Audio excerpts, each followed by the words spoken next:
Greetings from the Blazer Boys at Assembly Hall. John Bauerfeind, Alex McCarthy. From inside Indiana, this is Inside Indiana Overtime.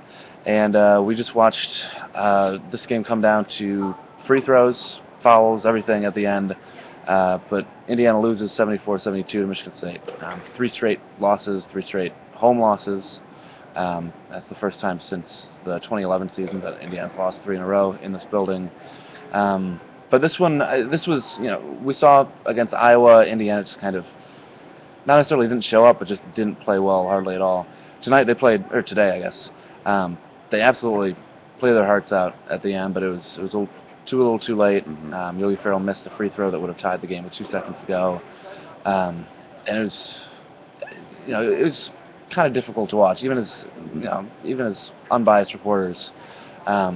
Just a real tough way for Indiana to finish its regular season and to finish this game. And the game was kind of going on the same path as the Iowa game, with about a little less than 4 minutes left. IU was down 11. Fans started to head towards the exits. Then IU starts making a comeback. Granted, Michigan State kind of let them in. They missed some free throws. IU started hitting some shots. All comes down to a little less than 5 seconds. Yogi grabs a rebound off a missed Trice free throw. IU's down 2. Denzel Valentine, for whatever reason, wants to reach in, so he fouls Yogi with 2 seconds left. Barely makes the first. You think he's going to make the second. He doesn't. Michigan State ends up winning by 2. And not only do you feel for Yogi, but the whole team and the fan base, and probably Crean, too.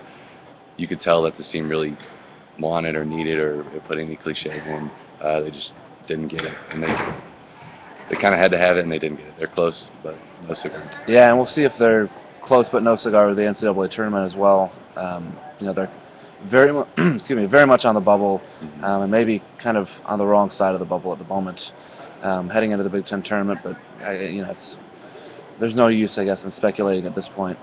Indiana can still win a couple games in the Big Ten tournament. But tonight, Yogi Ferrell ended up being the leading scorer for Indiana. He had 21 points, hit 10 of his 12 free throws.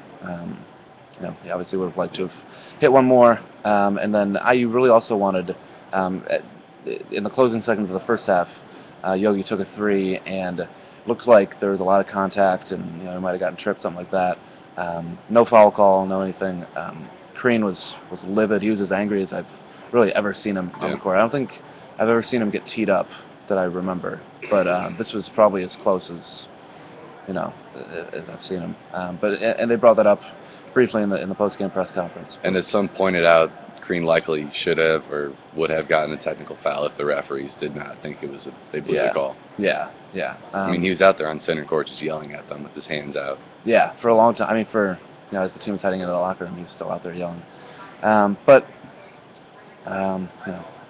Free throws or no free throws, Indiana finishes on the wrong side of this one. Travis Trice, super clutch, has a really good second half. Hits 8 of his 9 free throws, including a bunch of them late. Did miss the one, though, he did. Gave IU the chance and Yogi to tie the game up with 2 free throws. Yeah, like you said, Michigan State really just kept opening the door for Indiana. It seemed like, I was writing the game story, and I had to rewrite my lead like 3 times because I thought, okay, now Indiana's not going to come back. Okay, maybe they will. I'll rewrite it. Oh, now they're not going to come back. So it was really an up and down last couple minutes, and kind of a chaotic one. A couple familiar names, obviously, on Michigan State. Marvin Clark, who Indiana was really, really involved with last year, who committed to Michigan State instead of Indiana. He had a great night. He was 6 for 7 from the floor, 14 points, 6 rebounds. Played some key minutes, made some really big. Well, he started, played really, really well, and was one of the keys in Michigan State winning this game along with Trice.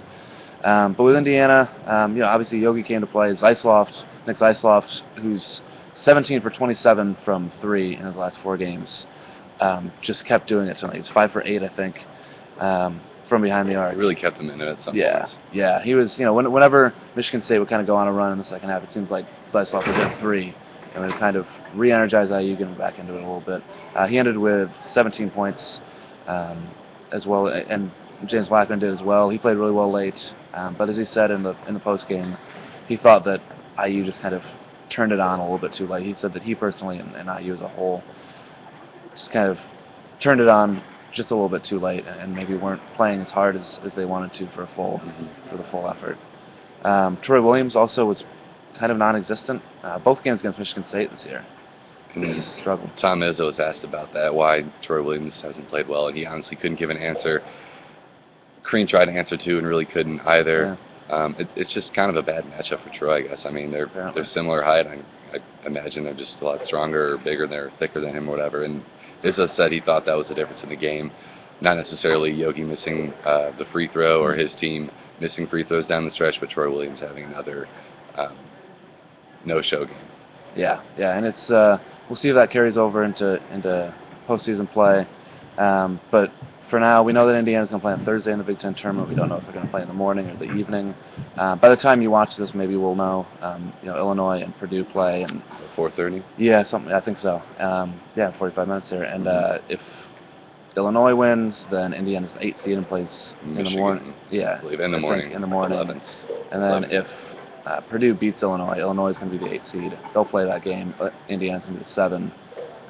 So we'll see what happens there with the seeding. We'll be there in Chicago for it.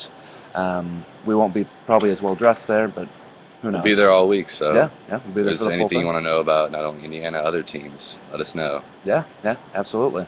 But until then, we're going to sign off here. Thanks for watching, and you guys have a good rest of your weekend.